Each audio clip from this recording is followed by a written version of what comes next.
Texoma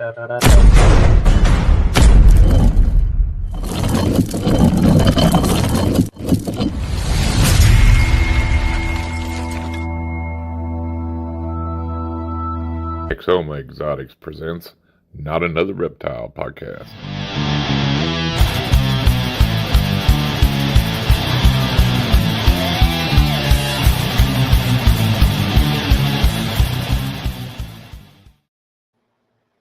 Hi, it's me, guys. I'm back again.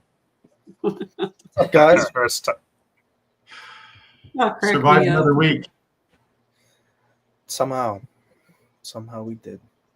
Yep, I sure did. I survived one hell of a week. It's been crazy. Been trucking, almost running people over and running them off the road and all that stuff. Me and an 18-wheeler, you know, we're out here outlaw truckers. Oh my goodness. Okay. How's everybody doing? I don't think you need a fake accent. You got it you got a good one already. You're good. Your normal accent's perfect. Exactly. Oh. A little bit of Southern drawl. Crazy. What's up, Dr. Joe? No, survived another week. Just unfortunately, we're just waiting for one of those weeks where I don't have to. But I keep coming back. Yeah. The hamster wheel keeps turning. Oh, yeah. How was your week, Travis? It was pretty busy. My daughter got married on Friday and found out I was going to officiate it and that it's in my backyard. So, oh, wow. How long was this wedding planned? Oh, it was being planned in one sense or another for a long time. It was planned and replanned. My daughter's a painful introvert. And so whenever we started, all talking about wedding and having people and this and that, and she'd get real like, oh, I just want a small one. So the numbers of people kept dwindling until finally she's like, can we just do it in the backyard? It's like, well, we got a week and a half, but yeah, we can make it happen. We did. It was great. I wrote up a little speech in my typical fashion, as you can imagine. It's probably wonderful.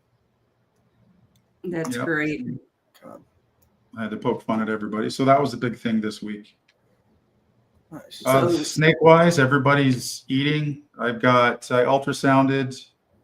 I've got one girl at 25 millimeters finally. Let's go, Travis. Let's go. That's the one girl that she's been at 10 millimeters for like 9 years. No, she's been at 10 millimeters since November. But I just decided to pair her. Hey, Jamie, she's on the way back from Southeast Reptile Expo. But yeah, I paired her. I started pairing her in March, just here and there, and she's finally developing. So she's locked right now. I put my main guy in there with her, so chances are looking a little bit better for that one. My other girls are developing a little bit. One just at 20 millimeters, the other one's at 15. And I got one at 8. So. Oh yeah. Looks like you're gonna get a clutch in the winter, which is not what I wanted, but. Yeah, well, looks like I'm gonna have a lot of them too. Make clutches. How about you, Holly? How was your week? It's been a week. Everything's going okay. Still waiting on a few of these new babies to eat. Yep. Moved the office around. Going to be decorating stuff up a little different, and just taking it day by day, and waiting on more eggs. Yeah. Chris, welcome back. Yeah, part 2. Your second episode.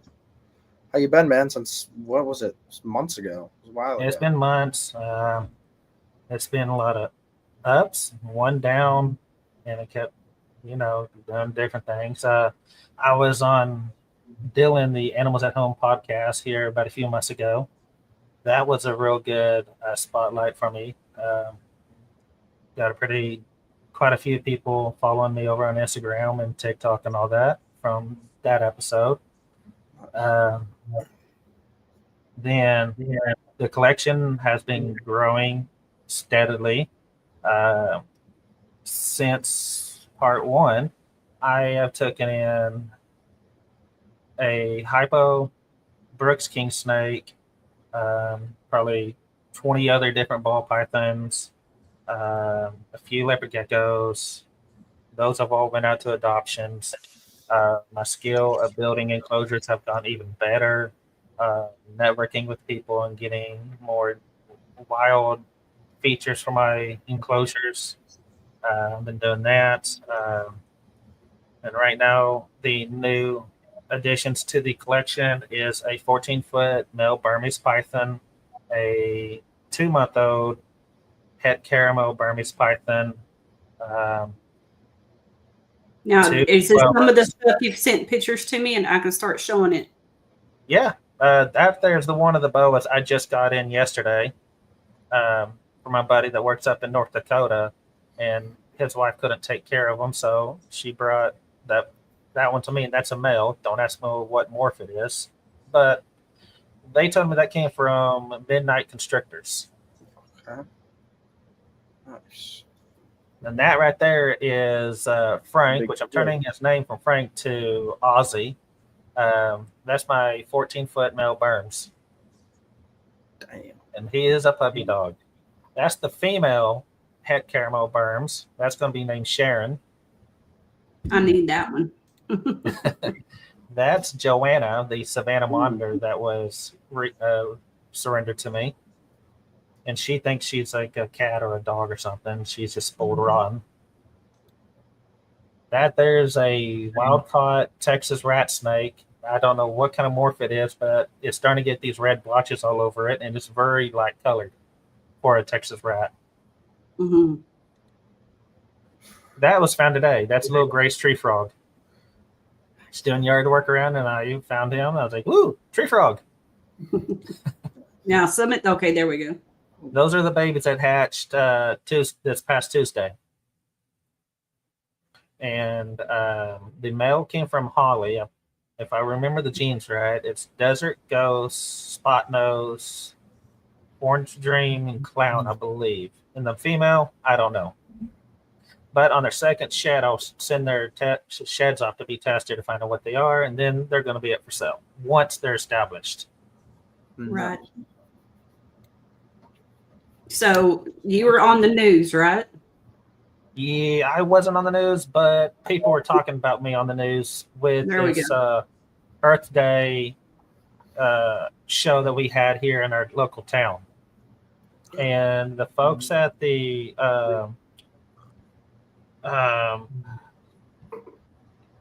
I cannot remember the organization they're with, but they got on the news and they were talking about, yeah, we're going to have some guy out here named Reptiles and Oddities going to be showcasing some of his snakes where you can pet and hold them and all that. So they talked about on 2 different news sites. We ended up going to Chris's house, picking him and his trailer up. Yep. All the enclosures, the heavy stuff, him and Bobby did. Got it set up, and we walked that for a good little bit. Bobby and I were only there for like 4 hours. Yeah, we were there for 4. Yeah. And you had a lot of people coming up, and I had snakes people were holding and educating people with. You had all your stuff, but it was really nice. And I'm glad locally that there's people that do stuff like that. That's for everybody and kids, and they were there giving out baby trees and had a lot of stuff for the kids. So yeah, definitely. It was pretty cool. I got Miss Oklahoma came by, and I got onto their little live channel when they were looking at some of the reptiles. The lady from the Boys and Girls Club came by and invited me out to do a reptile education program there for the kids. Our local radio station, KLBC, is a country station. They had me on air there. They're playing it a couple times on the radio station about what I do and what animals are brought out and what's the future for Reptiles and Oddities. Right. So it like I said, doing these little programs and all that stuff has been opening so many doors for me. You know, it's been awesome, and I want to be able to do something here on the socials too, not just locally, but I'll say it's been pretty awesome doing locally because I get to work with some crazy animals too. And I get to meet so many people, and I actually have changed a few people's mind about these animals. That's Yeah, good. That's awesome. How many? And you're starting to take in a lot of surrenders and stuff like that, and rehoming them. Like how often does that happen now for you? Well, sometimes I could go for about a couple of weeks, nothing. Then all of a sudden, like this past week, I took in 5 reptiles. As soon as the 2 boas are going to stay here, but the ball pythons are going to make sure they have no parasites, no diseases, they're eating good, and then they're going to go to adoption. If I know the person, I know they'll take care of them. I'll they get them if they want them. But if not, if it's just somebody random, they go through a application. It's just going to be like related husbandry questions and stuff like that.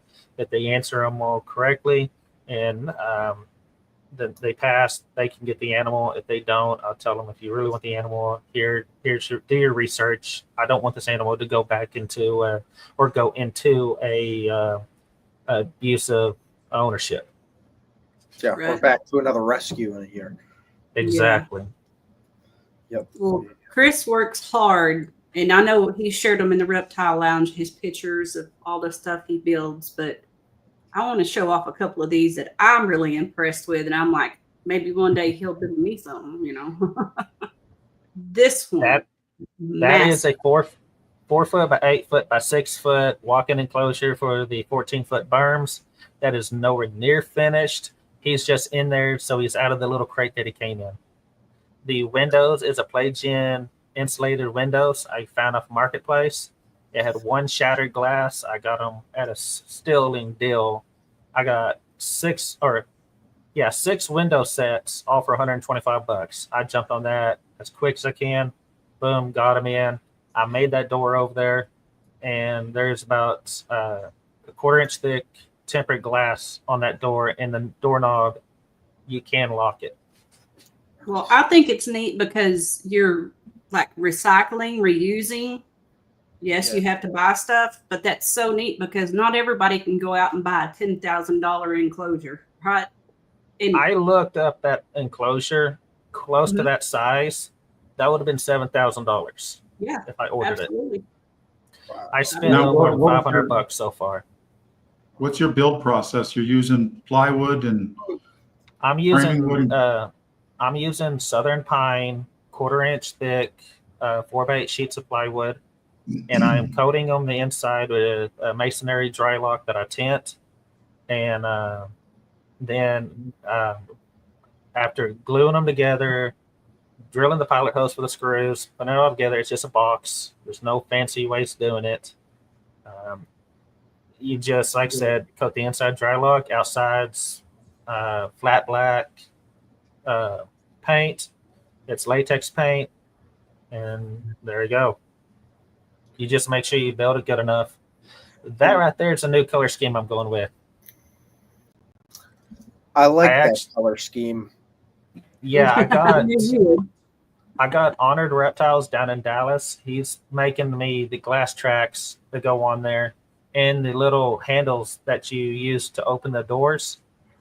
And everything's going to be neon green. So therefore, in the reptile room here, I'm going to eventually do that to every enclosure. And I'm going to throw black lights in here and make everything glow. That's That'd be neat. pretty And cool. Chris, I got a question for you on that berm. What's your kind of like end goal enclosure for that? Is it kind of keep it in that 4x8, or you want to? I want to go expand? bigger, and I Yeah. want to put bamboo and everything else in there. I want it to look just like you walked into the natural home range for the Burmese. Nice. What's your like size you think you would put something like that in? Because a lot of people's problems with those big snakes is the housing for it and how much space it takes up. You know what I mean? Yeah. So how much space do you have to put in a 10-foot long enclosure or something like that? You know? Well, I don't really have the room for that one, but I'm making it work. It's setting on the back porch, and I built it with insulating windows and 1/4 inch thick plywood. So therefore, I can put a heater in there and a monitoring system. So hopefully, it holds really good heat in there for this winter. And it's on caster wheels, so you can lock it and move it around if you need to. Yeah. But yeah, that's just setting out in the garage right now. How cold does it get there in your part of Texas or Oklahoma? Oklahoma. It's the same town that Holly's from, Durant, and we've gone the lowest I've seen it here is 7 degrees. Oh, I thought you were gonna say like 27 or 37. I was like, 27, around the 20s and 30s is going to be our average, but we have hit the spikes really low before. Got you. Yeah, that's pretty cool. Luckily, on the porch, it is just a 10 walls, just made a setup for like a garage. It does keep it a little warmer in there versus outside because it's blocking the wind from getting in. Mm-hmm. So I'm going to throw one of those heaters that you use like for a chicken coop or a doghouse in there. And then I'm going to throw one of those Adobe temperature and humidity readers that can read off your phone that monitors it. So I know that, hey, it's going to stay a certain temperature, because with berms, if it gets too low, those snakes get a respiratory infection and just perish. Mm-hmm. Yeah. But the good thing with that, on those really cold days, you could actually take it in the house and put it in a tub or something. If it's going to be below freezing, it's not a big deal. I actually have a deal set up too in case we do lose power in the winter. I have a bunch of totes and tubs, and I even have some that you can put padlocks on because of my venomous collection, that I can take them and put them right above the mantle above the fireplace and keep the fireplace going to keep them warm enough so they can survive until we get power. Gotcha. In case anything like that ever happens. Yeah. I don't know your setup or your house, whatever it is.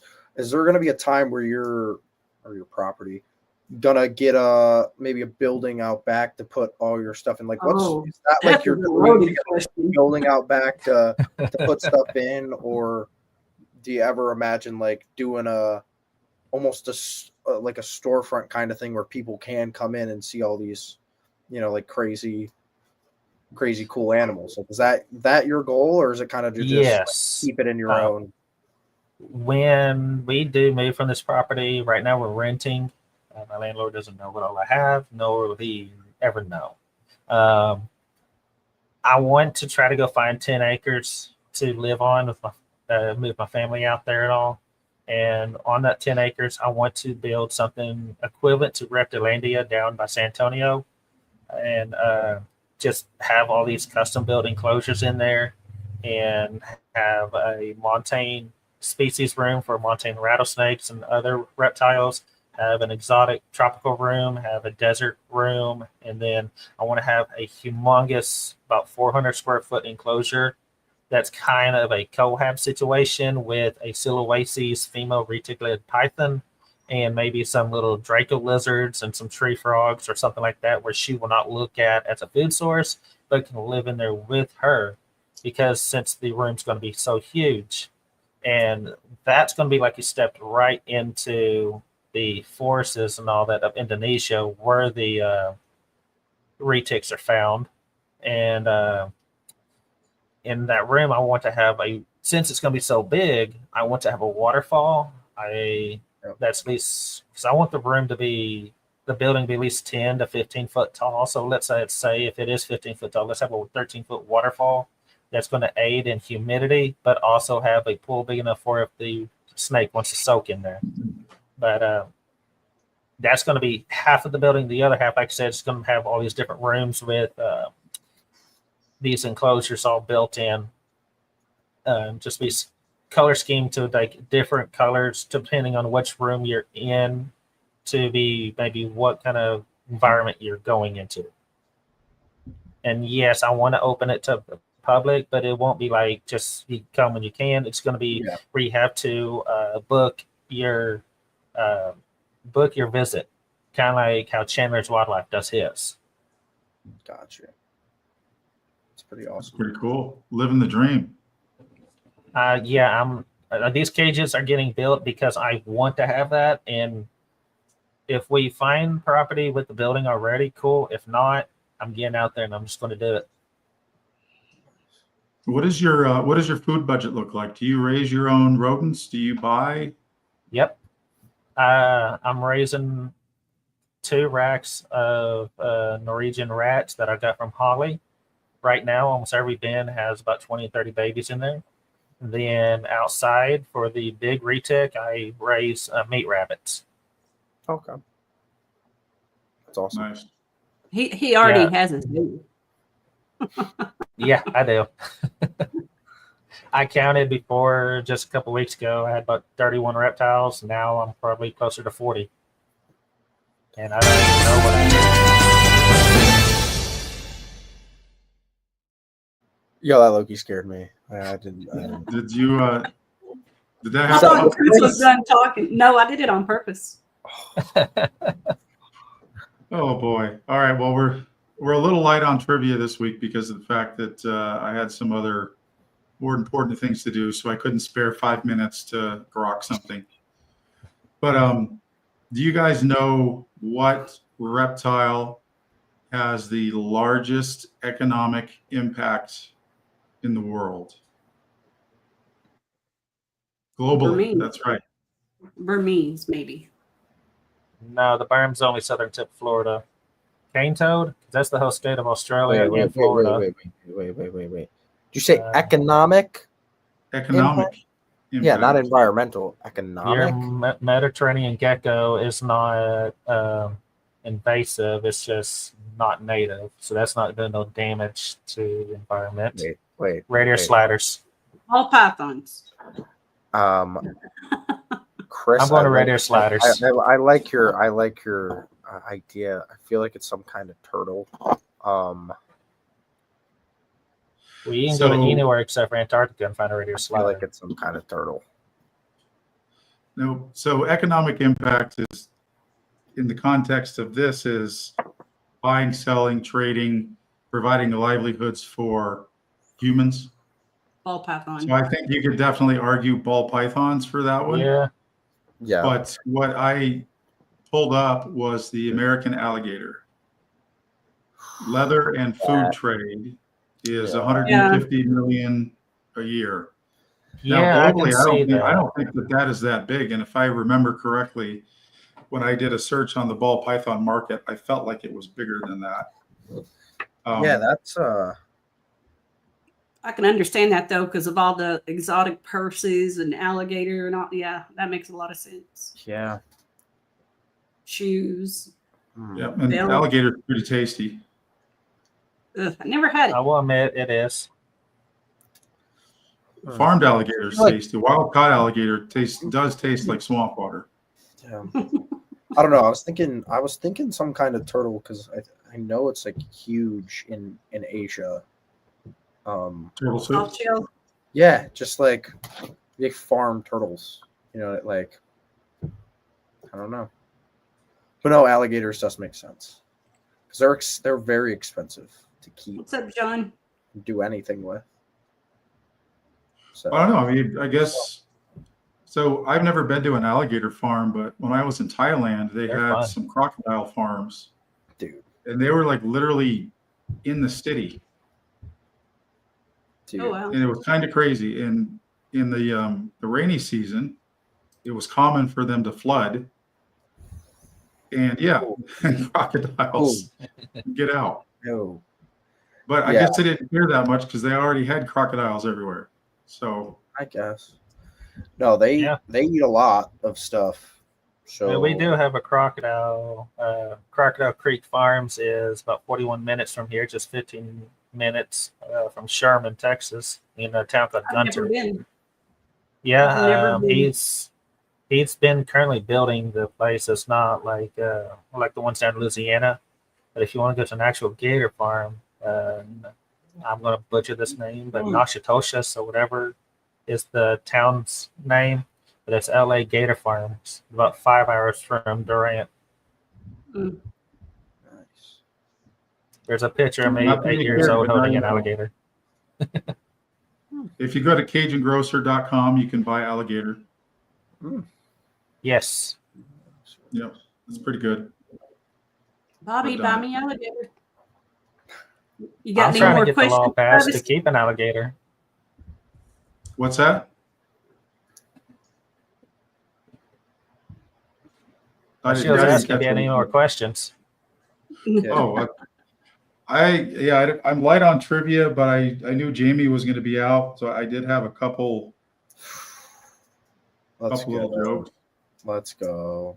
Let's do it.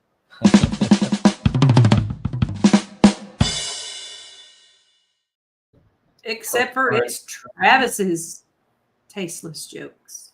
So, disclaimer here: none of these jokes are in any way, shape, or form a reflection on Jamie or Jamie's beliefs or anything like that. These are all jokes that I've come up with. But before I get into that, I do want to mention that my wife and I got in a huge fight this morning. And in the fight, she said that she just really wished her marriage was like a fairy tale. So I threw her in the car and drove her out in the middle of the woods and gave her a loaf of bread and left her there. Told her to figure it out. Nice. Oh my goodness. Good idea. So, and then she was telling me that, making love is even better on vacation. I just wish that she didn't text me that when she was on vacation. Snap. Yeah. And even related to that, I mean, as you can tell, we're having all kinds of marital problems. Because I found her profile on Tinder, and she said loves to have fun. And I know for a fact that's bullshit. Very dishonest on her Tinder profile. Compulsive liar. Dude. You better That was she's gonna cut him. Just for even saying any of that stuff as a joke, she's gonna cut him. Yeah, that's so far from the truth. Yeah, she's a lot of fun. Oh, So there you go. perfect. Thank you, Travis. That was like an actual there was good build up. It was like a real comedy set there. Like you told a good story. Right. Yeah, you like that? Yeah. Well, I try to do stuff like that. Like I'm writing a book. I'm writing a book on children, and it's pissed off a lot of people. Why are you writing books on children? Because they think I should be writing it on paper. Thank you. Oh, Lordy. Well, because it's all right. Last, but it starts with there's a kid named Billy. All right, so he's 8 years old. Him and his friends were playing hide and seek, and they went to a junkyard. And he hid in the refrigerator, and no one could find him, and he died. And that's all everybody could talk about. But in my book, that kid died a winner. At 8 years old, he already succeeded at life.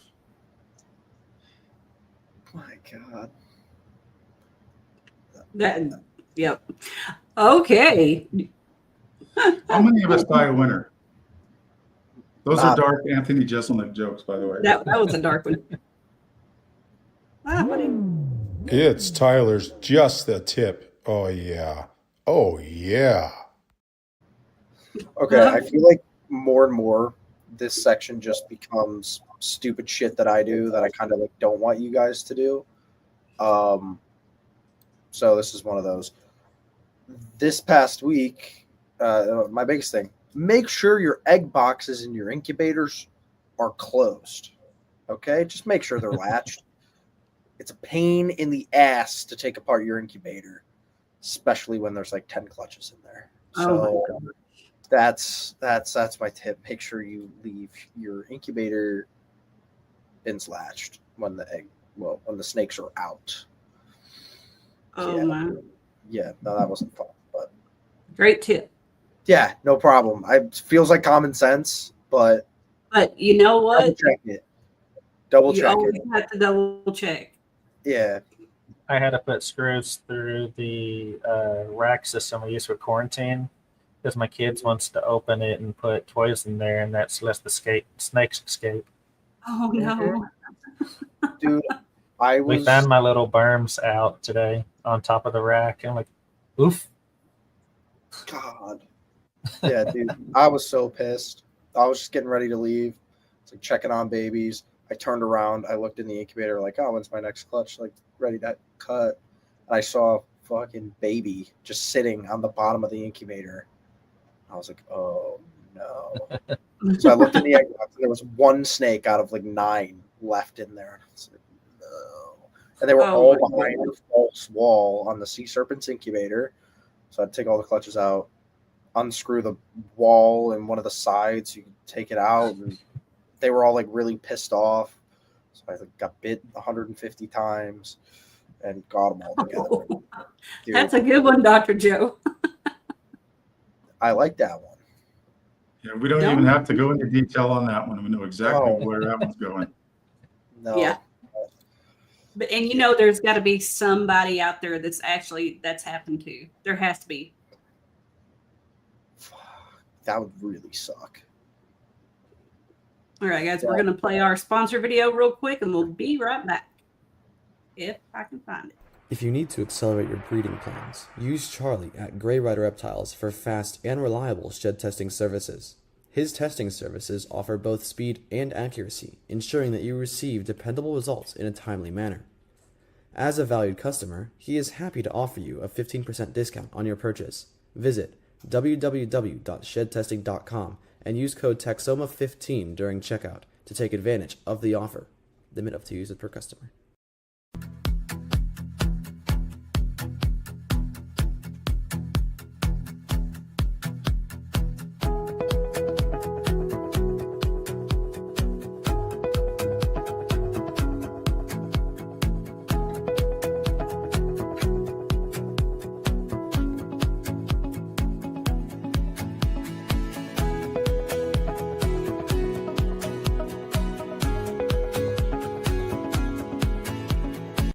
Meet Sammy, a ball python breeder with a specialty in the pipe project. When you meet him, don't be shy to ask questions about his snakes, as he loves to share his knowledge and experience with others. He is a friendly and approachable guy who is always happy to chat with fellow reptile enthusiasts. Whether you are a seasoned snake breeder or just starting out, Sammy is the perfect person to connect with if you are interested in the pipe project. So keep a lookout for that hot pink shirt. Python Susie. He's been professionally fondling pythons since April 2024. Before that, it was just for fun. He has balls and golans, and soon he'll have dwarf Burmese pythons in his collection. He loves dark clowns, leopards, and long walks on the beach with sunsets. He thinks orange dream and blackhead are salt and pepper on a good steak. Hit him up. He'll talk about just about anything. Fuzzy Acres is a small American business with a passion for top-notch customer service. Tyler is bringing his own high standards for his feeders at Tyler's Toxic Balls to your front door. At Fuzzy Acres, he's not just breeding feeders. Tyler is breeding trust by providing clean and healthy rodents, rabbits, chickens, and quails for all of your reptile needs. Okay, and so this is why we call him Reptiles and Oddities, right? I was very lost on what that was. If you take a look at my mind, you'll be very confused. That's great. So, Chris, what is the strangest thing you've ever rescued?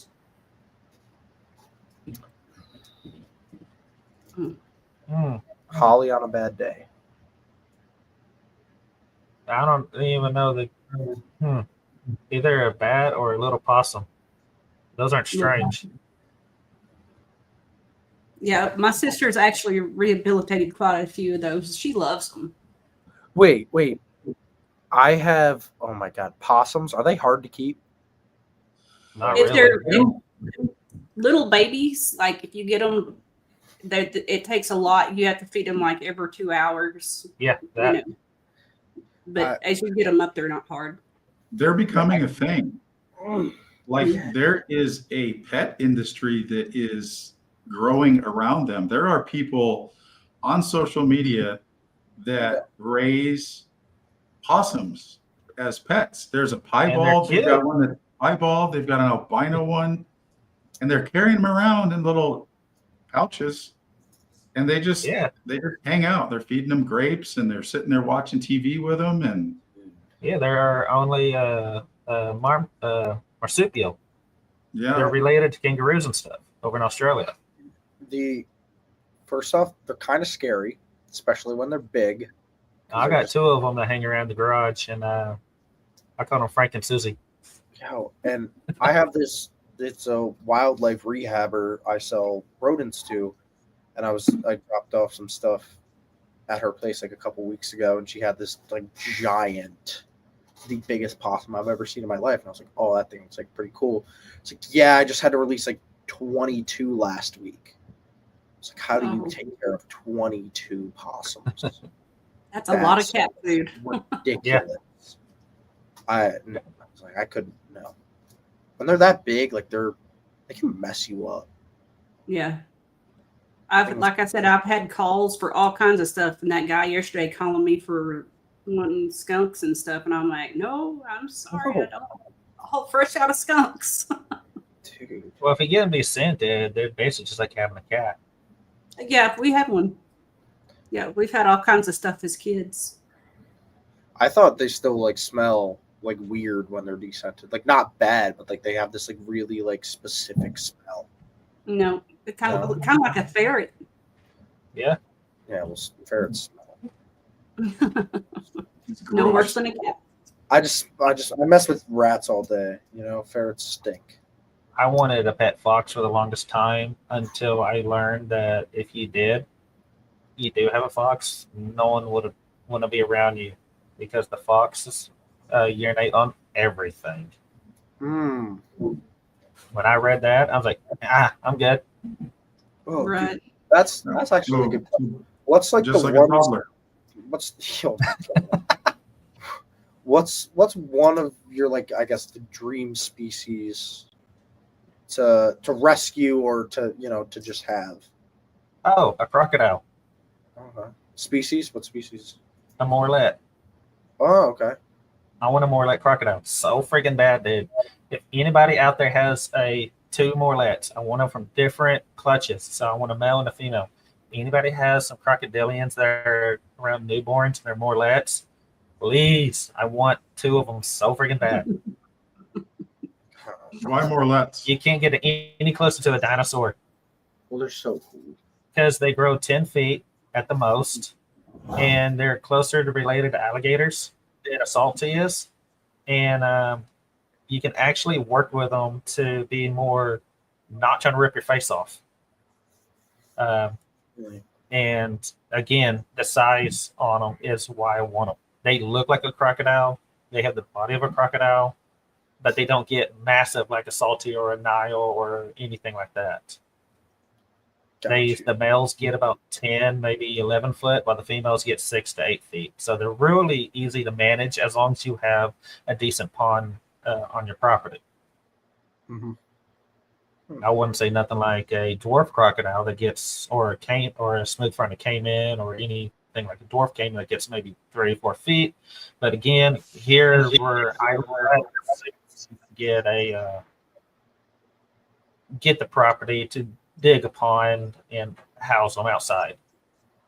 Right. Travis, what's your dream species to have? A dream species to have? Yeah.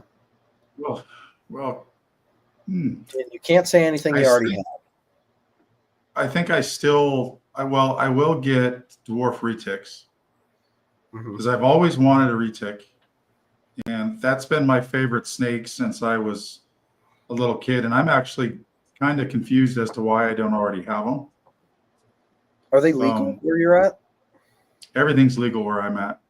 I can literally buy a black mamba and have it shipped here, and they don't care. Nice. My wife cares, but I actually was looking at boom slangs. You can get a boom slang for like $90 or something. Why?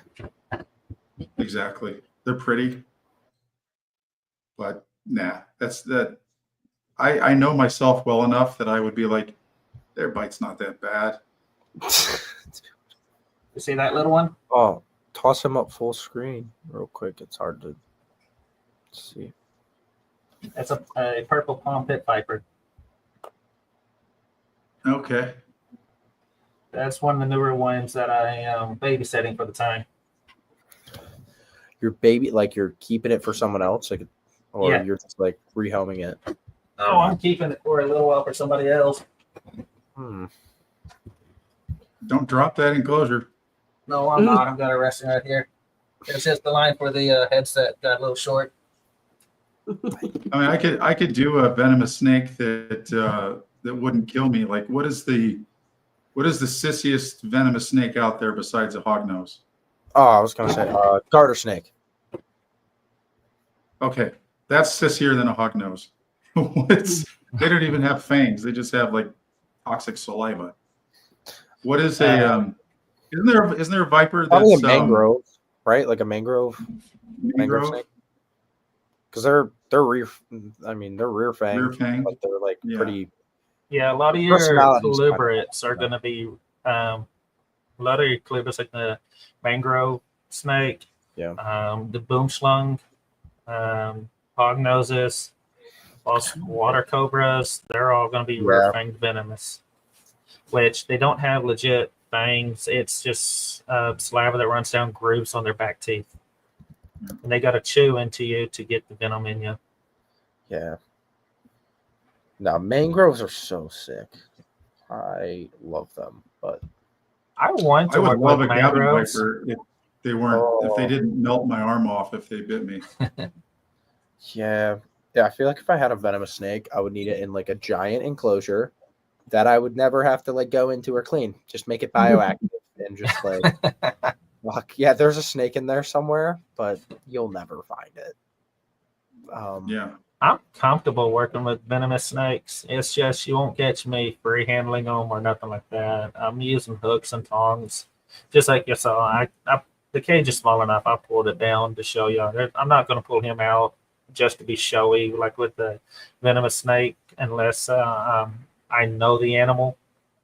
I just got that one in not too long ago, and I said I was babysitting it. It's because I am caretaking the venomous snakes of Brian Lister's B-lister reptiles. Okay. He's working in the oil field, so he asked me to go over and take care of them. That one's a problem feeder, so I brought it over so I can watch it and make sure it eats instead of, unlike his cobras, they're going to definitely eat. Gotcha. Which, out of the deal, I do get a baby Egyptian cobra. Oh, damn. Jeez. You want to know one of my least favorite things? I don't even know when it happened. I think it was like 2 years ago. They took the crocodilian section off of Morph Market, and it like really pissed me off because I know it did. You can search crocodilians, and if they sometimes will still be on there. Like where? I looked up crocodilians. I looked up crocodilians back just a couple months ago, and there was a gentleman up in Falls Valley selling a black caiman. Oh, nice. Oh, wow. On Morph Market, but there wasn't a section for crocodilians, but you could search it. I'm gonna look that up right now because I used to go on there like every week just to like see what was there. Because so Tyler, what was your dream snake? My dream snake or reptile? Or reptile. Yeah. It'd probably be an American alligator. I know it's like kind of boring, but oh no, alligators are freaking sick. They're so cool. They're within reason like one of the most chill crocodilians. Mm-hmm. And again, they can get big and they're pretty easy to care for no matter what. Again, like you said, if you got a lot of land, a nice pond, you can just sit there and pretty much feed them whenever and just watch them. Like alligators are called swamp puppies for a reason, and crocodilians are called ballistic missiles. Yeah, like I don't think I'd really want like an actual crocodile. Like I wanted a Cuvier's dwarf caiman for a while, and then I was like, I don't know about that. But I've been trying to find more lands for a while. I'll never get one. Yeah, they're just, I don't know. I feel like they're pretty nasty. Like in general, like I know like Kevin's got some like really chill ones, but again, you compared to American alligators, like all other crocodilians are just like a little bit of a different level. Same Well, thing. I'm on a gaboon viper. That's what I want. Yeah, those are they're my beautiful. favorite venomous.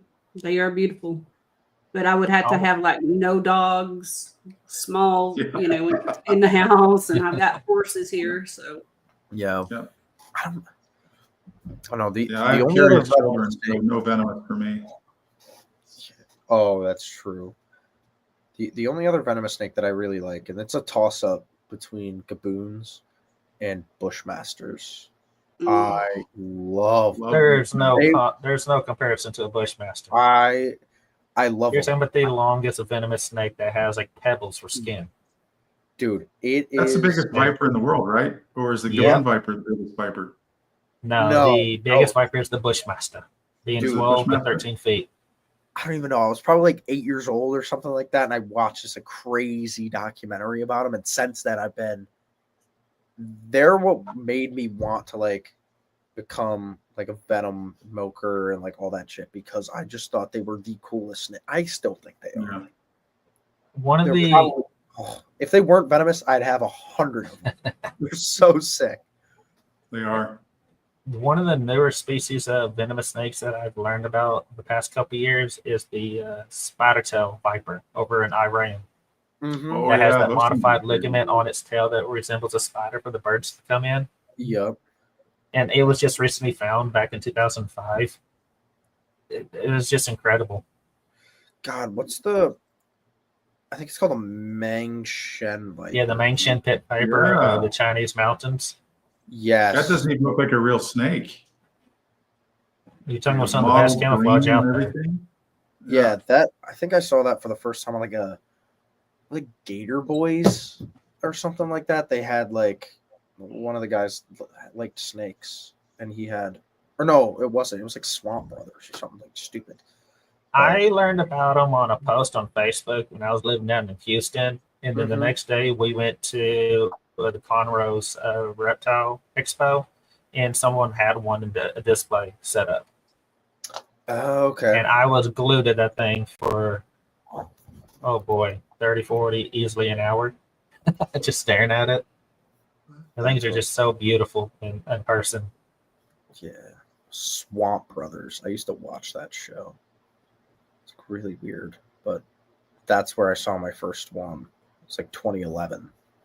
And I just thought it was the coolest thing. And like they were a relatively recent species as well, like in captivity. Yeah, they were recently discovered too, because they're found high up in the mountain ranges of China. Yeah, I think they were probably around the 2005 range too. But I don't know, it's the colors and shit you get on the venomous stuff. Yeah, imagine being down in those remote spots of the world and finding new species of snakes. Yeah. God, I love them. Then they do the cross with the gaboon viper and the rhino viper. Is that right? Yeah. Gambinos. And that's got some just absolutely crazy colors and patterns. And they're so fat and chunky. There was the Vitreous family tree of vipers. Yeah, they're all going to be chunky. Yeah. There was going to be. Oh, go ahead. That's going to consist of your, again, gaboons, rhinoceros vipers, and puff adders. Puff adders, yeah. Puff adders, yeah. Puff adders are pretty cool too. There was a dude at a show in Pittsburgh that I've been, twice a year, and he was trying to sell me a hatchling Gambino almost the whole show. I was sat right next to him, and he had, I don't know, probably like 3 rhinos, 3 gaboons. Oof. He had like an adult Gila monster too. Oof. That was it was the weirdest thing to be next to, because like it pooped or something, and his wife had to like picked it up, and it freaked out. This close to biting her, I swear. But no, it was like $150 for this Gambino. It's like, I just have it. I'm like, I can't though, because first off, they're illegal for me, and also I don't want venomous snake.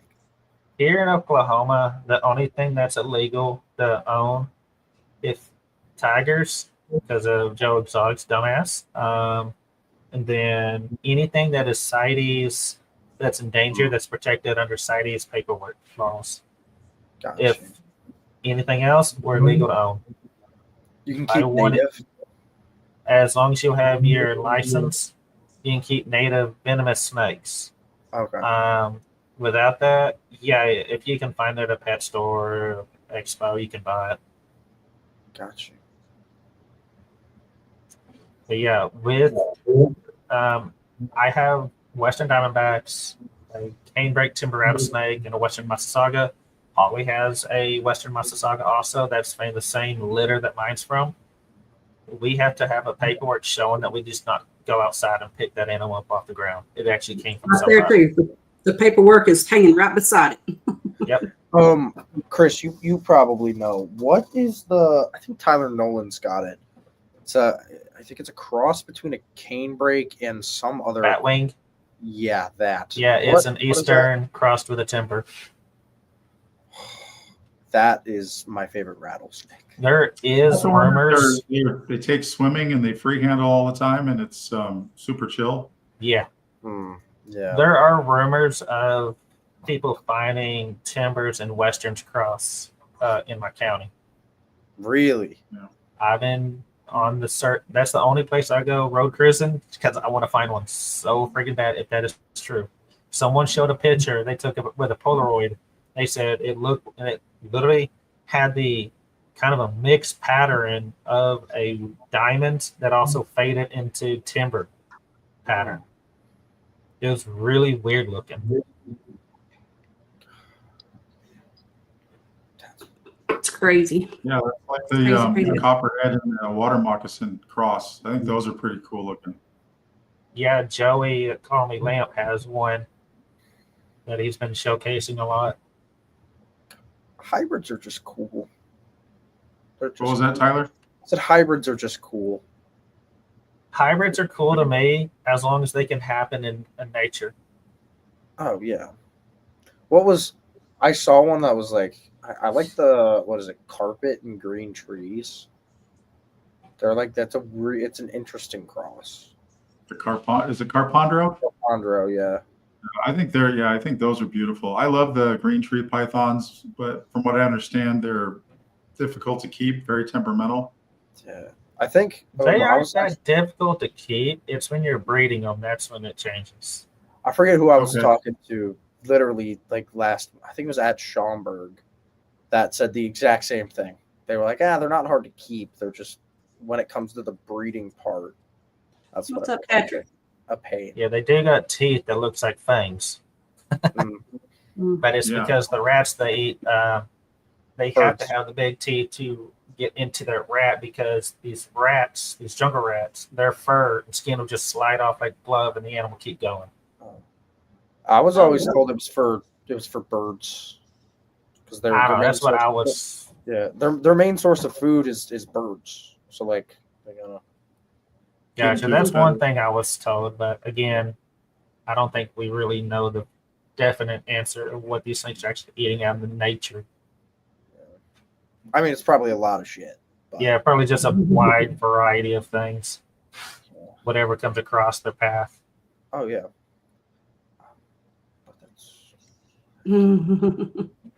Oh yeah, I would imagine those teeth. No, that'd probably be one of my least favorite things to get bit by. Right. All right. Well, everybody, we're creeping up on an hour. I know it's Sunday, and I'm definitely tired. Chris, is there anything you want to add? If anybody out there comes across more like crocodile hatchlings, get one, message me. I'll pay for the shipping and try my best to reimburse you. That don't work. If you have venomous snakes, send them to me. No, I got a venomous collection. On the venomous snakes.